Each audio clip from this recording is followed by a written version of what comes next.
Hi everyone, Richard here at Kelvin Wazoo, and I'm hopping on this thread about the 10 records that I listen to the most. And we're talking about, like recently, I could go and think of, the 10 records that I listen to the most over my entire life. One or two of them in my pile, which is actually probably around 11 or 12 records, but is one that I've been listening to all my life, and I still listen to it a lot just because I really love it so much. I can remember the days when I was listening to Alice Cooper's Killer just over and over and over again. A lot of Neil Young records that I would just listen to over and over again. It's, but I'm not listening to them so much now. They're still favorite records of mine, for sure, and I pull them out on occasion. But lately, I've been listening to a lot of newer stuff that I've picked up, and I'm just really drawn into. So let's just get started and go through. And one of the newest records that I picked up is, and I've been listening to it just not quite nonstop, but I'm listening to it just about every day because I just find it so intriguing and fascinating. And that's this new one, 12 by Ryuichi Sakamoto. It's a fascinating record because I'm pretty sure this is the last one that he made before he died. He had gone home, he's diagnosed with cancer, and he would, when he had the energy, he would go to the piano or to the electronic keyboard and play these pieces. Some of them you can hear him breathing, his labored breathing, but all this other from the sound stage you hear going on. Really just amazing music, and I haven't been able to get enough of it. It's just really blows my mind.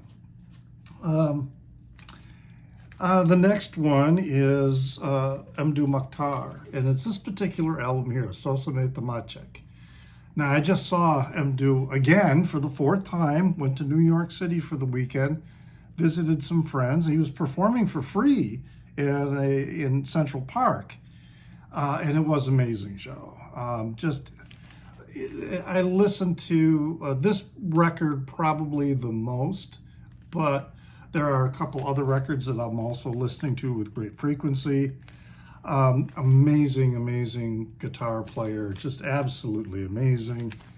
And the show he put on in New York was really good. And also, I could hear them. They're doing slightly different arrangements with a lot of the songs that they have been playing, as part of their concert set list. So it was interesting to hear these new arrangements. And I actually thought he played a new song because there was a coup in his home country of Niger, and he talked about it. There's this one song that he sort of, it's a song with lyrics, but he combines a song from Ilana the Creator that's an instrumental guitar jam going back and forth. I thought that was really good. But this one is primarily the acoustic guitar is the forward instrument. He's got his electric guitar going on in the background on some of the songs. But it's just an amazing and beautiful album. And I listen to it a lot, really a lot. Another record I've been listening to a lot is a newer acquisition of this band, the Feelies. Okay, so this is Here Before. And I love the Feelies. I love the way they've kept their sort of nerdy, nervous, jangly sound with their music. And it's just really easy listening.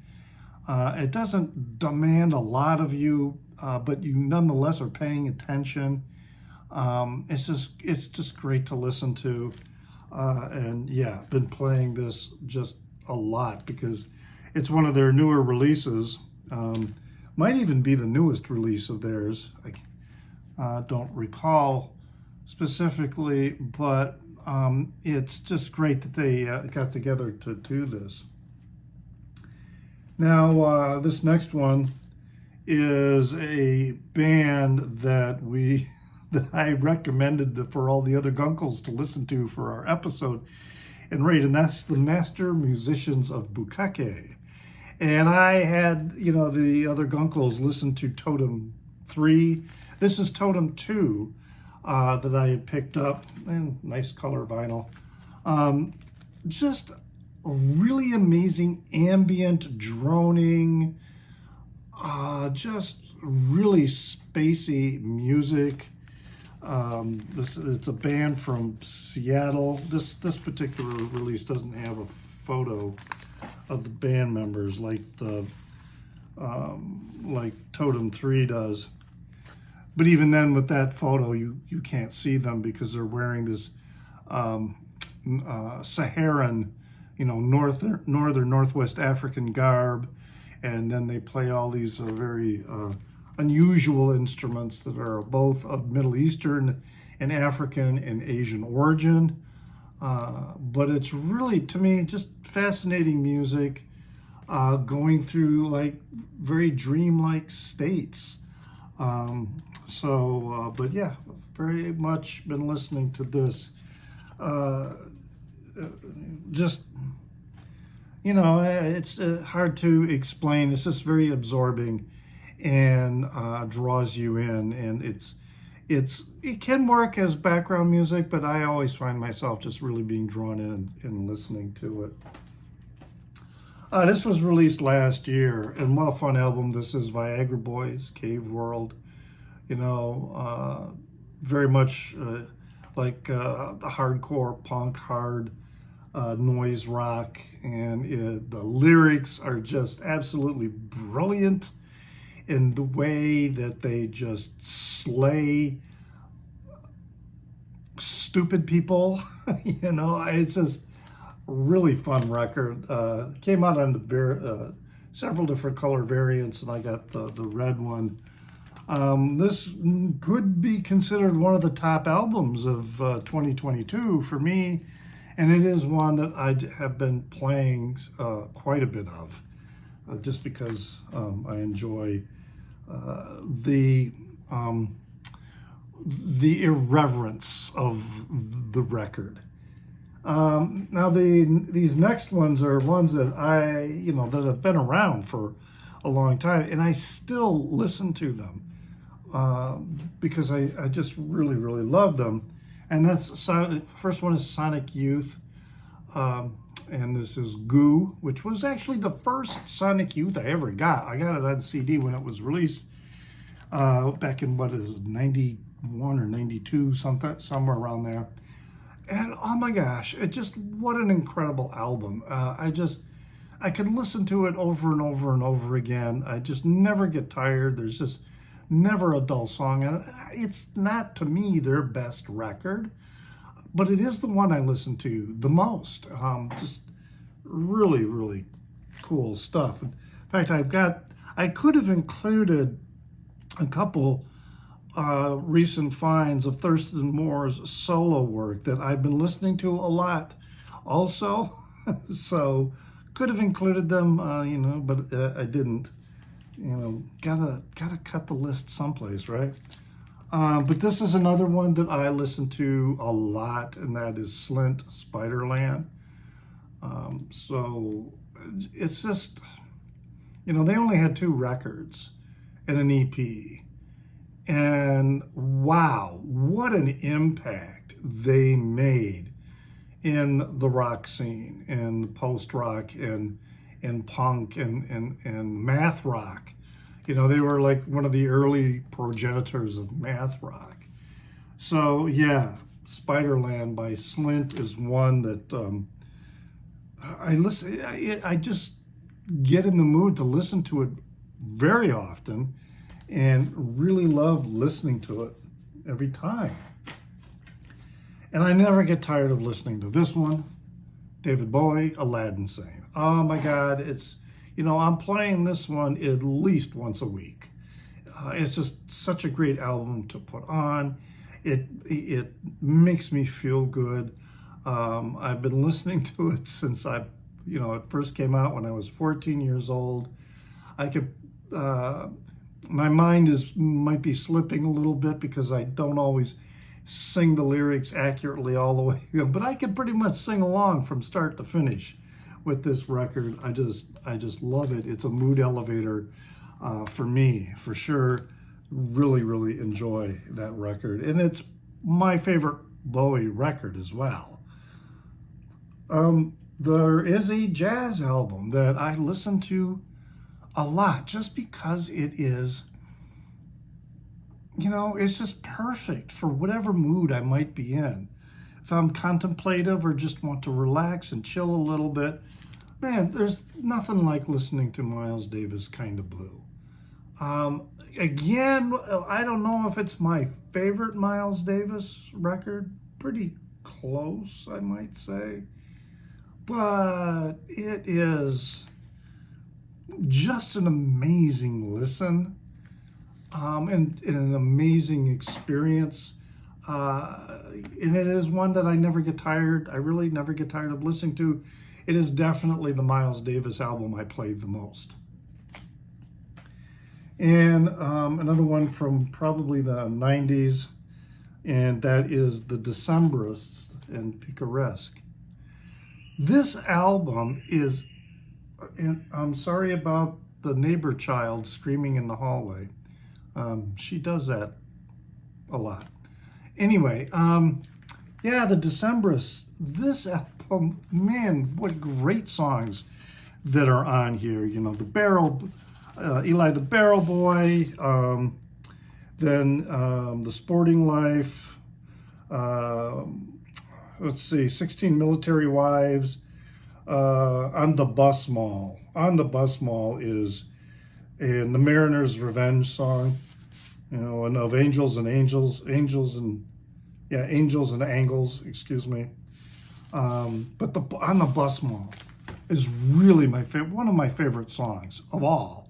Definitely probably my favorite song of the Decemberists. I just love the story and the way it is told. It is so touching about these two gay runaways and the adventures that they have, and how they find solace and love with each other that they couldn't find with their own family. Such a beautiful song.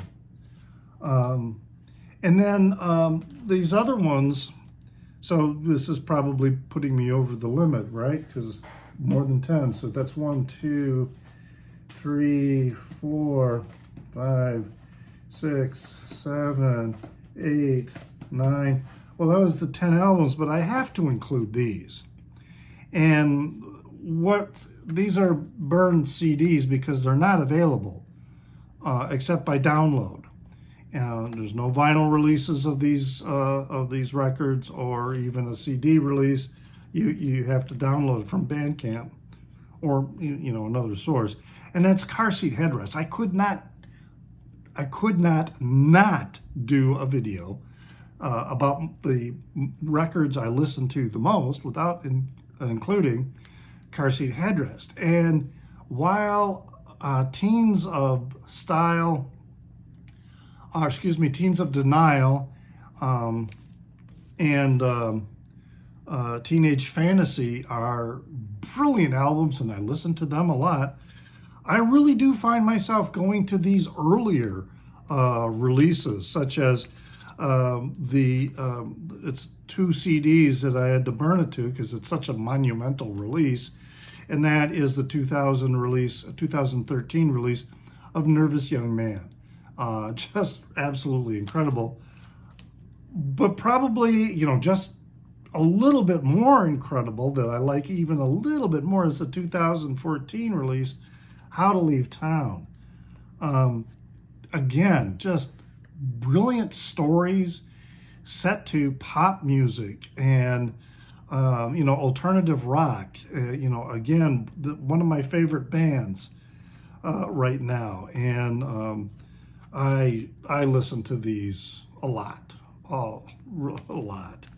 So yeah, those are my 10 plus 2, I guess, records that I've been listening to the most, within, I'm going to say, the last year or so.